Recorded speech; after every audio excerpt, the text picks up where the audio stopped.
على أشرف المرسلين وعلى آله وصحبه أجمعين أما بعد അല്ലാഹു സുബ്ഹാനഹു വ തആല നമ്മുടെ നിയ്യത്തും നമ്മുടെ യത്നങ്ങളെയും എല്ലാം അല്ലാഹു തആല കബൂലാക്കട്ടെ.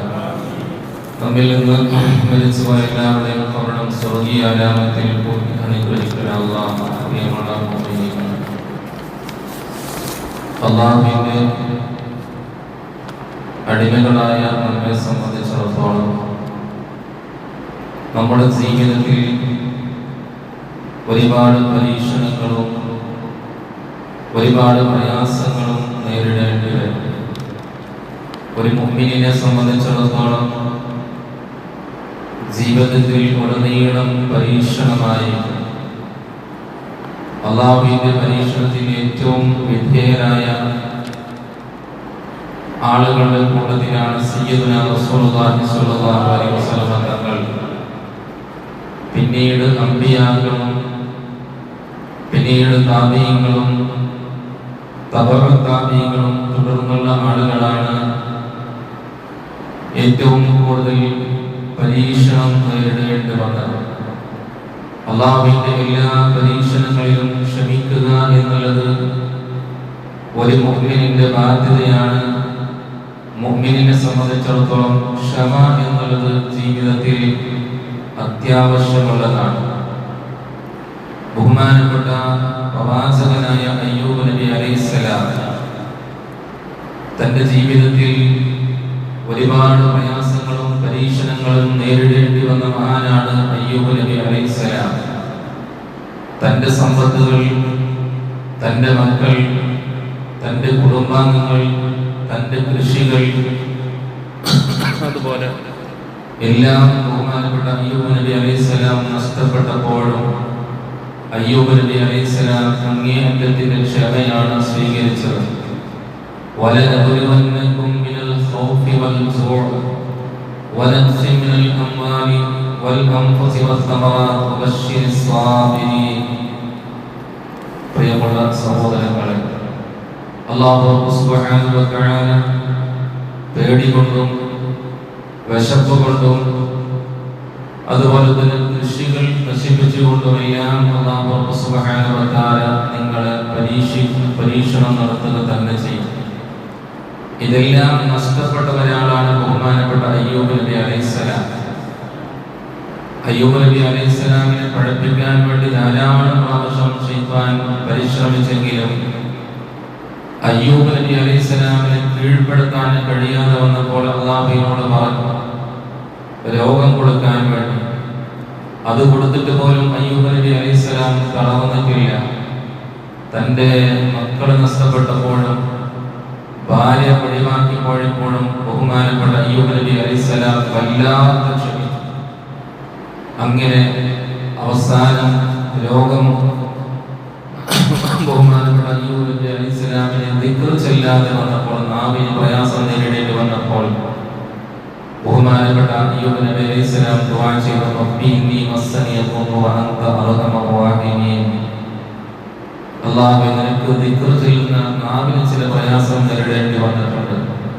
നീ കരുണ ചെയ്യുന്നവരിൽ വെച്ച് ഏറ്റവും കാരുണ്യവാൻ റബ്ബ് എന്ന് ദുആ ചെയ്തപ്പോൾ ബഹുമാനപ്പെട്ട അയ്യൂബ് നബി അലൈഹിസ്സലാമിനോട് കാലുകൊണ്ട് ചവിട്ടാൻ വേണ്ടി പാറക്കല്ലിൽ ചവിട്ടാൻ വേണ്ടി കൽപ്പിക്കുകയും അതിൽ നിന്ന് വെള്ളം നിർഗളിക്കുകയും അതിൽ കുടിക്കുകയും കുടിക്കുകയും ചെയ്തപ്പോൾ അയ്യൂബ് നബി അലൈഹിസ്സലാമിന്റെ രോഗത്തിന് ശമനമുണ്ടാവുകയും ആ ക്ഷമയുടെ അനന്തരഫലമായി അയ്യൂബ് നബി അലൈഹിസ്സലാമിനെ നഷ്ടപ്പെട്ടു പോയ എല്ലാ സമ്പത്തുകൾ, മക്കൾ, ഭാര്യമാർ, ഇതെല്ലാം അയ്യൂബ് നബി അലൈഹിസ്സലാമിനെ തിരിച്ചു കൊടുക്കുന്ന വിശുദ്ധ ഖുർആനിൽ ചരിത്രങ്ങളിലൂടെ നമുക്ക് മനസ്സിലാക്കാൻ കഴിയും.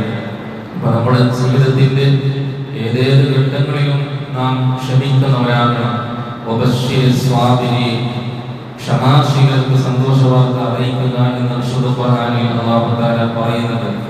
അതേപോലെ തന്നെ ഇന്നല്ലാഹ മഅസ് സ്വാബിരീൻ, ക്ഷമ ഉള്ളവരോട് കൂടെയാണ് റബ്ബ് സുബ്ഹാനഹു വ തആല ഉള്ളത്. അതുപോലെ തന്നെ ബഹുമാനപ്പെട്ട യൂസുഫ് നബി അലൈഹിസ്സലാമിന്റെ ചരിത്രത്തിലേക്ക് വരുമ്പോഴും വലിയ ക്ഷമയാണ് യൂസുഫ് നബി അലൈഹിസ്സലാം കൈക്കൊണ്ടത്. യൂസുഫ് നബി അലൈഹിസ്സലാം ചെറുപ്പത്തിൽ തന്നെ പ്രയാസം നേരിടേണ്ടി വന്നു. യൂസുഫ് നബി അലൈഹിസ്സലാമിനെ തന്റെ കൂടെയുള്ളതായ കൂടപ്പിറപ്പുകളിൽ കൊണ്ടുപോയി പൊട്ടക്കടലിലിറങ്ങുകയും അതിൽ നിന്ന് രാജാവിന്റെ കൊട്ടാരത്തിലേക്ക് പോവുകയും അവിടെ വെച്ച് യൂസുഫ് നബി അലൈഹിസ്സലാം ചില പ്രയാസങ്ങൾ നേരിടേണ്ടി വന്ന ജയിലറയിലേക്ക് പോവുകയും അവിടുന്ന് രക്ഷപ്പെട്ട് ഒരുപാട് പ്രയാസങ്ങൾ നേരിടേണ്ടി വന്ന മഹാനാണ് യൂസുഫ് നബി അലൈഹിസ്സലാം. ആ ഘട്ടങ്ങളിൽ പോലും പതരാതെ ആർജവമുള്ള ഈമാനോടുകൂടെ ബഹുമാനപ്പെട്ട യൂസുഫ് നബി അലൈഹിസ്സലാം ക്ഷമ കേൾക്കുന്നതിന് അനന്തരഫലമായി രാജ്യത്തിന്റെ അധികാരം തന്റെ കയ്യിലേക്ക് വന്നു കിട്ടുകയും ചെയ്തെന്ന ചരിത്രങ്ങൾ നമുക്ക് കാണാൻ കഴിയും. ബഹുമാനപ്പെട്ട ബിലാൽ റളിയല്ലാഹു മഹാനുഭാവന്റെ ചരിത്രത്തിലേക്ക് പോകുമ്പോൾ അങ്ങനെ തന്നെയാണ്. ബിലാൽ റളിയല്ലാഹു അൻഹു പ്രയാസം നേരിടേണ്ടി വന്നപ്പോൾ ബഹുമാനപ്പെട്ട ബിലാൽ റളിയല്ലാഹു അൻഹു പാറക്കല്ല് നെഞ്ചത്ത് വെച്ച് അതിന്റെ മുകളിൽ നിന്ന് ബിലാൽ റളിയല്ലാഹുവിന്റെ വായിലേക്ക് മൂത്രം ഒഴിച്ചപ്പോഴും അഹദ് അല്ലാഹു അഹദ് എന്ന് പറഞ്ഞപ്പോൾ ബിലാൽ റളിയല്ലാഹു അൻഹു റബ്ബിന്റെ അചഞ്ചലമായ വിശ്വാസത്തിൽ നിലകൊണ്ട മഹാനായ ബിലാൽ റളിയല്ലാഹു അൻഹു. ഇങ്ങനെ ചരിത്രത്തിലൂടെ നീളം നോക്കുമ്പോൾ എല്ലാ മഹാന്മാരും സ്വഹാബാക്കളൊക്കെ വല്ലാത്ത ക്ഷമ കൈകൊണ്ട മഹത്തുക്കളായ ആളുകളായിരുന്നു. പ്രിയമുള്ള സഹോദരന്മാരെ, അതേപോലെ ഹാജറ ബീവിയുടെ ചരിത്രങ്ങളിലേക്ക് നോക്കുമ്പോൾ ഇന്ന സ്വഫാ വൽ മർവത മിൻ ശആഇരില്ലാഹ്, അതെന്നുള്ളത് സ്വഫയെ കുറിച്ചുള്ള ചരിത്രമല്ല അവിടെ പറയുന്നത്. ബഹുമാനപ്പെട്ട ഇബ്രാഹിം നബി അലൈഹിസ്സലാം അല്ലാഹുവിന്റെ കൽപ്പന അനുസരിച്ച് ബഹുമാനപ്പെട്ട ഹാജറ ബീവി മകൻ ഇസ്മാഈൽ നബി അലൈഹിസ്സലാം വർഷങ്ങളോളം യജമാനായ റബ്ബിനോട് ഒരു കുട്ടിക്ക് വേണ്ടി പ്രാർത്ഥിച്ചു. ദുആ ചെയ്തു അനന്തരഫലമായി കിട്ടിയ ഒരു കുട്ടിയാണ് റബ്ബിന്റെ കൽപ്പന അനുസരിച്ച് വിജനമായ ഒരു പ്രദേശത്ത്, ഇന്ന് പോകുന്ന മക്ക ഇല്ല എന്നായിരുന്നത്, ആരാരുമില്ലാത്ത, ഒരു കുടിവെള്ളം പോലും ഇല്ലാത്ത, പക്ഷികളില്ലാത്ത, പറവകളില്ലാത്ത, ഒരു വീട് പോലും ഇല്ലാത്ത വിജനമായ ഒരു സ്ഥലമായിരുന്നു മക്ക എന്നുള്ളത്. കാരണം പക്ഷികൾ പോലും ഇല്ല എന്ന് പറഞ്ഞാൽ പക്ഷികളും ഇതെല്ലാം ഉണ്ടാകണമെങ്കിൽ അവിടെ വെള്ളമുണ്ടാകണം, അല്ലെങ്കിൽ തടാകം ഉണ്ടാകണം, എന്നാലും പക്ഷികൾ അവിടെ ഇങ്ങനെ പറന്നു കളിക്കും. അതുപോലും ഇല്ലാത്ത, ആരാരുമില്ലാത്ത ഒരു സ്ഥലത്ത് ഇബ്രാഹിം നബി അലൈഹിസ്സലാം വിട്ടേച്ച് വിളിക്കുമ്പോൾ തിരിഞ്ഞു പോലും നോക്കാതെ ഇബ്രാഹിം നബി അലൈഹിസ്സലാം റബ്ബിന്റെ കൽപ്പന അനുസരിച്ചുകൊണ്ട് ക്ഷമയോടുകൂടെ തിരിച്ചുപോയി. ഹാജറ ബീവി കൊണ്ടുപോയ ഭക്ഷണങ്ങളെല്ലാം ഈത്തപ്പഴമെല്ലാം ഒന്നുമില്ലാത്ത ഒരവസ്ഥയിലേക്ക് എത്തിയപ്പോൾ ഹാജറ ബീവി വെള്ളത്തിന് വേണ്ടി സ്വഫയുടെയും മർവയുടെയും ഇടയിൽ 7 തവണ ഓടുകയുണ്ടായ ചരിത്രങ്ങളിൽ കാണാം. എന്തൊരു ത്യാഗമാണ്! അന്നത്തെ പോലത്തെ ഒരു മലയായിരുന്നില്ല ഇപ്പോഴുള്ളത്. ഇപ്പോൾ നല്ല 1-ാം നമ്പർ മാർബിൾ പതിച്ചതായ, നടക്കാൻ നല്ല സൗകര്യമുള്ളതായ ഒരു സ്ഥലമാണ്. സ്മരിക്കാൻ വേണ്ടി ഹാജറ ബീവിയുടെ സ്വഫയുടെയും മറുപടിയിൽ നാം ഓടുന്നത്. അന്ന് ആരാരുമില്ലാത്ത കല്ലുകളൊക്കെ ഉള്ളതായ ആ പ്രദേശത്ത് തന്റെ കുഞ്ഞിന് വെള്ളത്തിന് വേണ്ടി ഓടിയതായ ആ ക്ഷമ എത്രമാത്രമായിരുന്നു എന്റെ പ്രിയമുള്ള സഹോദരന്മാരെന്ന് ആലോചിച്ചു നോക്കുക. അതുകൊണ്ട് നമ്മുടെ ജീവിതത്തിൽ എപ്പോഴും ഏതവസരത്തിലും പതരാതെ ക്ഷമ എന്നുള്ളത്, സബർ എന്നുള്ളത് നമ്മുടെ ജീവിതത്തിൽ ഒരിക്കലും കൈവിട്ടു പോകാൻ പാടില്ല. നമ്മുടെ മഹാനായ പ്രവാചകൻ സ്വല്ലല്ലാഹു അലൈഹി വസല്ലം തങ്ങളിൽ ഏത് പ്രയാസങ്ങൾ വരുമ്പോഴും അല്ലാഹുവിന്റെ ഹബീബിനെ ഓർക്കുക. അല്ലാഹുവിന്റെ ഹബീബ് സഹിച്ച ആ പ്രയാസങ്ങൾക്കില്ലല്ലോ എന്ന് മനസ്സിൽ കൊണ്ടുവരിക. അപ്പൊ ഏത് പ്രയാസങ്ങൾ നേരിടുമ്പോഴും നിഷ്പ്രയാസമായി, അതൊരു പ്രയാസമായി നമുക്ക് കാണാൻ കഴിയില്ല. ഒരു കഥയിൽ കാണാം, നമുക്ക് പറയാനുള്ളതുപോലെ ഏതൊരു പ്രയാസം ഉണ്ടാക്കുമ്പോഴും ഒരു കുടുക്കമുണ്ടാക്കുമ്പോൾ അതിന്റെ പിന്നിൽ ഒരു ഖൈറുണ്ടാക്കുന്നതൊക്കെ നമുക്ക് പറയുന്നത് വേണം. ഒരാൾ എന്തെങ്കിലും ഒരു അപകടം പറ്റിയാൽ എന്തെങ്കിലും ഒരു ഖൈർ അല്ലാഹു തആല കണക്കാക്കിയിട്ടുണ്ടെന്നൊക്കെ പറയുന്നത് പോലെ ഒരു കഥയിൽ ഒരു രാജാവും അതേപോലെ തന്നെ ഒരു മന്ത്രിയും ഉണ്ടായിരുന്നു. 2 ആളുകൾ വേട്ടയ്ക്ക് വേണ്ടി കാട്ടിലേക്ക് 2 ആളുകളും നടന്നു നീങ്ങുകയാണ്. പലപ്പോഴും യുദ്ധത്തിൽ ജയിക്കുമ്പോഴും പരാജയം സംഭവിക്കുമ്പോഴും മന്ത്രി പറയും അതിലെന്തെങ്കിലും ഒരു നന്മ ഉണ്ടാകും, ഒരു ഖൈർ ഉണ്ടാകും എന്നിങ്ങനെ പറഞ്ഞുകൊണ്ടിരിക്കും. അങ്ങനെ നടന്നു നീങ്ങുമ്പോൾ രാജാവ് പെട്ടെന്ന് ഒരു കിണറിലേക്ക് വീഴുകയാണ്. കിണറിൽ വീട്ടൊന്ന് എഴുന്നേൽക്കാൻ വേണ്ടി ഇങ്ങനെ കൈ കാണിക്കുമ്പോൾ മന്ത്രി പറഞ്ഞു അത്രേ എന്തെങ്കിലും ഒരു ഖൈർ ഉണ്ടാകും. അപ്പൊ രാജാവിന് ദേഷ്യപ്പെട്ടു.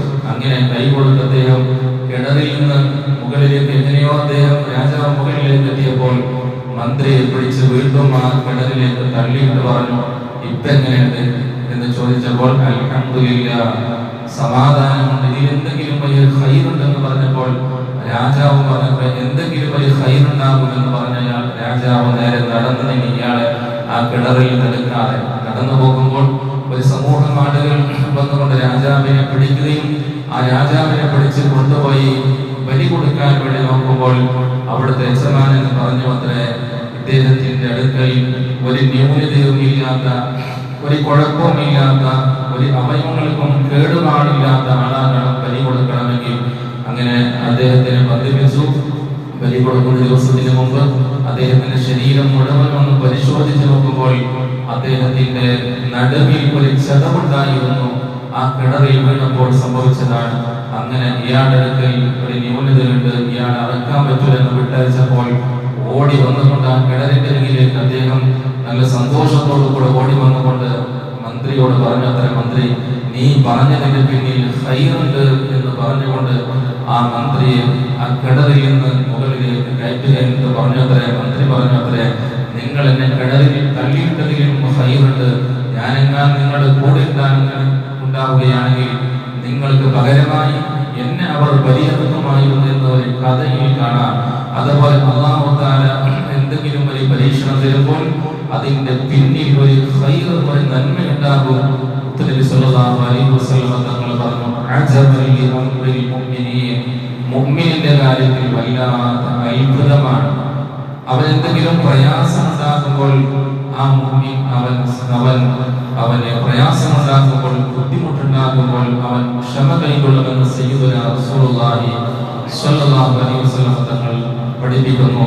അതേപോലെ തന്നെ എന്തെങ്കിലും സന്തോഷമുണ്ടാകുമ്പോൾ അവൻ റബ്ബിന് വേണ്ടി ശുക്ർ ചെയ്യുമെന്ന് സയ്യിദുനാ റസൂലുള്ളാഹി സ്വല്ലല്ലാഹു അലൈഹി വസല്ലം തങ്ങൾ നമ്മെ പഠിപ്പിക്കുകയുണ്ടായി. നബി സ്വല്ലല്ലാഹു അലൈഹി വസല്ലം തങ്ങൾ ജീവിതത്തിൽ ഒരുപാട് ത്യാഗങ്ങളാണ് നബിയും സ്വഹാബാക്കളും സഹിച്ചിട്ടുള്ളത്. ബഹുമാനപ്പെട്ട പ്രഗൽഭ സ്വഹാബി വര്യനായ ഒരു സ്വഹാബി വര്യൻ, അദ്ദേഹത്തിന്റെ ഒരു കാല് നഷ്ടപ്പെട്ടപ്പോൾ, ഇപ്പോൾ പലരെയും ഷുഗർ ഇതൊക്കെ അധികമാകുമ്പോൾ കാല് മുറിക്കലും കൈ മുറിക്കലും പതിവാണല്ലോ. അതേപോലെ സ്വഹാബി വര്യന്റെ ഒരു കാല് മുറിച്ചപ്പോൾ സ്വഹാബി വര്യൻ പറഞ്ഞു അത്ര, അൽഹംദുലില്ലാ, ഒരു കാലെങ്കിലും അല്ലാഹു തആല എനിക്ക് തന്നിട്ടുണ്ടല്ലോ, ഒരു കാലേ നഷ്ടപ്പെട്ടിട്ടുള്ളല്ലോ എന്ന് അവർ അല്ലാഹുവിനെ സ്തുതിച്ചവരായി ചരിത്രങ്ങളിൽ നമുക്ക് കാണാൻ കഴിയും. റസൂലുള്ളാഹി സ്വല്ലല്ലാഹു അലൈഹി വസല്ലം തങ്ങൾ ജീവിതത്തിൽ ഒരുപാട് പ്രയാസം നേരിടേണ്ടി വന്നു, ദീർഘിപ്പിക്കുന്നില്ല. അങ്ങനെ നബി സ്വല്ലല്ലാഹു അലൈഹി വസല്ലം തങ്ങൾ ദഅവത്തിന് വേണ്ടി ത്വായിഫിലേക്ക് തന്റെ കുടുംബക്കാരിലേക്ക് പോയപ്പോൾ ഹബീബായ റസൂലുള്ളാഹി സ്വല്ലല്ലാഹു അലൈഹി വസല്ലം തങ്ങൾ ത്വായിഫിലെ ആളുകൾ കല്ലെറിയുകയാണ്. നബി സ്വല്ലല്ലാഹു അലൈഹി വസല്ലം തങ്ങളുടെ കാലുകളിൽ രക്തം വാർന്നതായ പ്രയാസപ്പെട്ട നബി സ്വല്ലല്ലാഹു അലൈഹി വസല്ലം തങ്ങൾ ഒരു മരത്തിന്റെ ചെരുവിൽ ചാരിയിരിക്കുന്നപ്പോഴാണ് അതങ്ങിലുള്ളതായ മുന്തിരി തോട്ടത്തിൽ വെച്ച് റബീഅത്തിന്റെ മക്കളായ ഉത്ബയും ഷൈബയും, നബി സല്ലല്ലാഹു അലൈഹി വസല്ലം തങ്ങളുടെ ശത്രുക്കളിൽപ്പെട്ട ആളാണ്. അല്ലാഹുവിന്റെ പ്രവാചകൻ സല്ലല്ലാഹു അലൈഹി വസല്ലം തങ്ങൾ ഇരുന്നത് കണ്ടപ്പോൾ അവർക്ക് എന്തോ ഒരു മനപ്രയാസമുണ്ടായി. ഞങ്ങളുടെ നാട്ടുകാരനിൽ നബി സല്ലല്ലാഹു അലൈഹി വസല്ലം തങ്ങൾ വളരെയേറെ പ്രയാസത്തിലാണ് ഇരിക്കുന്നതെന്ന് പറഞ്ഞുകൊണ്ട് ആ തോട്ടത്തിൽ ജോലി ചെയ്യുന്നതായ ഹദ്ദാദ് എന്ന് പറയുന്ന ഒരാളുണ്ടായിരുന്നു. അയാളുടെ അരികിൽ കുറച്ച് മുന്തിരി കൊടുത്തയക്കുകയാണ്. എന്നിട്ട് പറയുന്നു, ഇത് ആര് തന്നു എന്ന് നിങ്ങൾ പറയരുത് എന്ന് പറഞ്ഞുകൊണ്ട് ഒരു പാത്രത്തിൽ ഇട്ട് കൊടുക്കാൻ വേണ്ടി അദ്ദേഹത്തിനോട് ആജ്ഞാപിക്കുകയാണ്. നബി സല്ലല്ലാഹു അലൈഹി വസല്ലം തങ്ങൾ വളരെയേറെ വിഷമത്തോടു കൂടി ഇരിക്കുന്ന സമയത്താണ് എല്ലാം റബ്ബിനോട് അർപ്പിച്ചുകൊണ്ട് അല്ലാഹുവിന്റെ ഹബീബ് ഇരിക്കുകയാണ്. അപ്പോഴാണ് ഒരു പ്ലേറ്റിൽ മുന്തിരിയുമായി ഒരാൾ വരുന്നത്. അയാൾ വന്നപ്പോൾ നബി സല്ലല്ലാഹു അലൈഹി വസല്ലം തങ്ങൾ ചോദിച്ചു, നിങ്ങൾ ആരാണ്, എവിടുന്നാണെന്ന് ചോദിച്ചപ്പോൾ അയാൾ പറഞ്ഞു തോട്ടത്തിൽ നിന്ന് കൊണ്ടുവന്നതാണ്. നബി സല്ലല്ലാഹു അലൈഹി വസല്ലം തങ്ങൾക്ക് മനസ്സിലായി ഇത് റബീഅത്തിന്റെ തോട്ടമാണല്ലോ, ഇത് ഈ വേലക്കാരനല്ലേ എന്ന് നബി സല്ലല്ലാഹു അലൈഹി വസല്ലം തങ്ങൾ പറഞ്ഞപ്പോൾ അയാൾ പറഞ്ഞു, അതെ,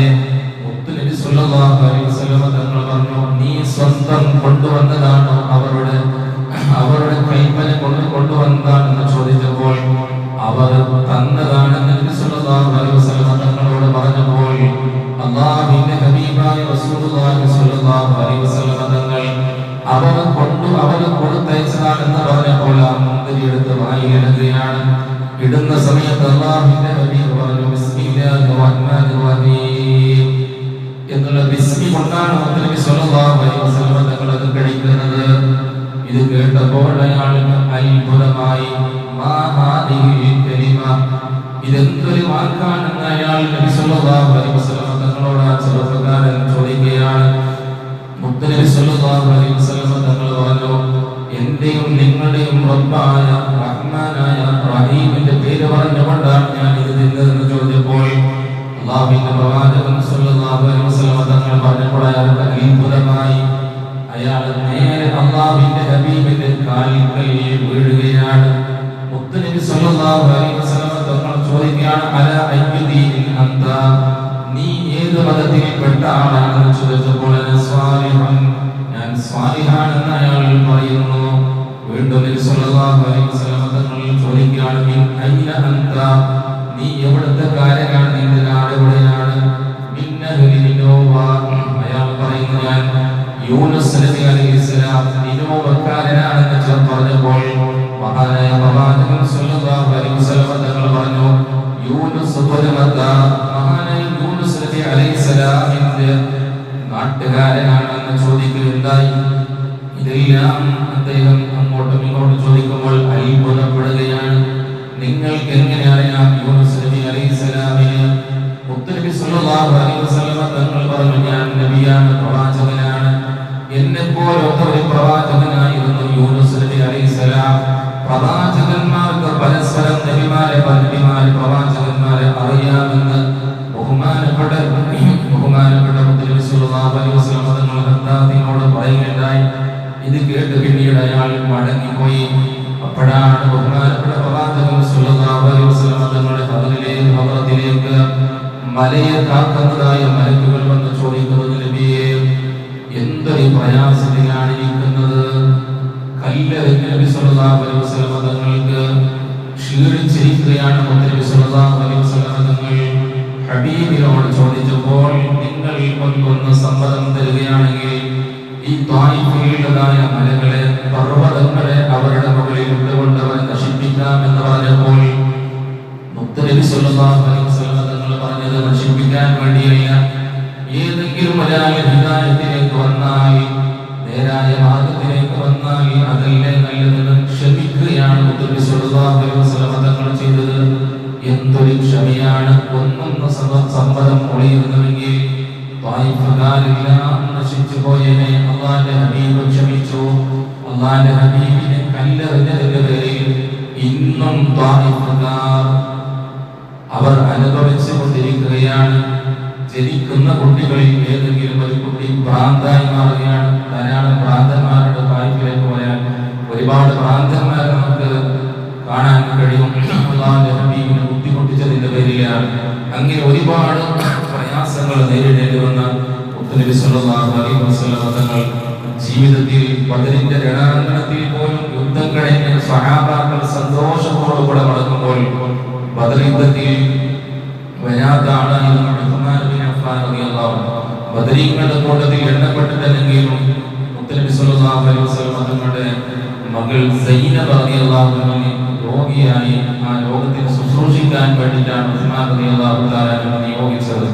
അങ്ങനെ തിരിച്ച് ബദറിന്റെ രണാങ്കണത്തിലെ സ്വഹാബാക്കൾ വല്ലാത്ത സന്തോഷത്തിൽ വരുമ്പോൾ അല്ലാഹുവിന്റെ ഹബീബ് വന്നു ആയിഷ ബീവിയോട് ചോദിച്ചു, ആയിഷ എവിടെയാണ്, സൈനബ എവിടെയാണെന്ന് ചോദിച്ചപ്പോൾ ആയിഷ ബീവി പറയുന്നു, നബിയെ, അതാ ജന്നത്തുൽ ബഖീയിലേക്ക് കൊണ്ടുപോയിരിക്കുകയാണ്, മരണപ്പെട്ടതെന്ന് പറഞ്ഞപ്പോൾ നബി സല്ലല്ലാഹു അലൈഹി വസല്ലം തങ്ങൾ ഉടനെ ഓടുകയാണ്. അവിടെ ചെന്ന് നോക്കുമ്പോൾ മൂടുങ്കല്ല് വെച്ച് മിൻഹാ ഖലഖനാകും വഫീഹാ നുഈദുകും വമിൻഹാ നുഖ്രിജുകും താറത്തൻ ഉഖ്റാ എന്ന് മണ്ണിടുകയാണ്. പ്രിയമുള്ള സഹോദരന്മാരെ, എത്രയെല്ലാം ത്യാഗങ്ങൾ, പ്രയാസങ്ങൾ തന്റെ ജീവിതത്തിൽ 7 മക്കളെയും 6 മക്കളെയും മുത്തനബി സല്ലല്ലാഹു അലൈഹി വസല്ലം തങ്ങളുടെ ഹയാത്ത് കാലത്ത് തന്നെ മരണപ്പെടുകയുണ്ടായി. ഇങ്ങനെ ഒരുപാട് പ്രയാസങ്ങൾ മുത്തനബി സല്ലല്ലാഹു അലൈഹി വസല്ലം തങ്ങൾ സഹിക്കേണ്ടി വന്നു. മകളെ കെട്ടിച്ചത് പോലും തന്റെ മകളെ ഭർത്താവിന്റെ വീട്ടിൽ ഒരു നേരം നിൽക്കാതെ നബി സല്ലല്ലാഹു അലൈഹി വസല്ലം തങ്ങളുടെ മകളെ തിരിച്ചു കൊണ്ടാക്കിയ ചരിത്രങ്ങളൊക്കെ ഉണ്ട്. അങ്ങനെ ഒരുപാട് പ്രയാസങ്ങൾ നബി സല്ലല്ലാഹു അലൈഹി വസല്ലം തങ്ങൾ നേരിട്ട് എല്ലാ പരീക്ഷണങ്ങളിലും അല്ലാഹുവിന്റെ പ്രവാചകൻ സ്വല്ലല്ലാഹു അലൈഹി വസല്ലം തങ്ങൾ അങ്ങേയറ്റത്തിന്റെ ക്ഷമയാണ് അല്ലാഹുവിന്റെ ഹബീബ് കൈക്കൊണ്ടിട്ടുള്ളത്. അതുകൊണ്ട് ഏത് പ്രയാസങ്ങളും പരീക്ഷണങ്ങളും ഉണ്ടാകുമ്പോൾ അതെല്ലാം അല്ലാഹുവിന്റെ ഹബീബിലേക്ക് നോക്കുമ്പോൾ നമുക്ക് ഒരു പ്രയാസവുമില്ല. അല്ലാഹു തആല എല്ലാ പരീക്ഷണങ്ങളിലും വിജയം നൽകി അനുഗ്രഹിക്കട്ടെ. നമുക്ക് ഓരോരുത്തർക്കും അല്ലാഹു ദീർഘായുസ്സോടുകൂടിയുള്ള ആഫിയത്തും ആരോഗ്യവും നിലനിർത്തി തരണേ അല്ലാഹ്. നമ്മുടെ സ്വാലിഹീങ്ങളുടെ കൂട്ടത്തിൽ ഉൾപ്പെടുത്തണേ അല്ലാഹ്. നമ്മുടെ മക്കളെ സ്വാലിഹീങ്ങളുടെ കൂട്ടത്തിൽ ഉൾപ്പെടുത്തണേ അല്ലാഹ്. ശുഭ റമളാൻ ഞങ്ങൾക്ക് അനുകൂലമായി സാക്ഷി നിൽക്കുന്ന കൂട്ടത്തിൽ ഉൾപ്പെടുത്തണേ അല്ലാഹ്. അല്ലാഹു പറഞ്ഞതും കേട്ടതും നല്ല അമലുകളുടെ കൂട്ടത്തിൽ ഉൾപ്പെടുത്തണേ അല്ലാഹ്. നാളെ പരലോകത്ത് രക്ഷപ്പെടുന്ന ഒരു സൽക്രമങ്ങളുടെ കൂട്ടത്തിൽ ഉൾപ്പെടുത്തി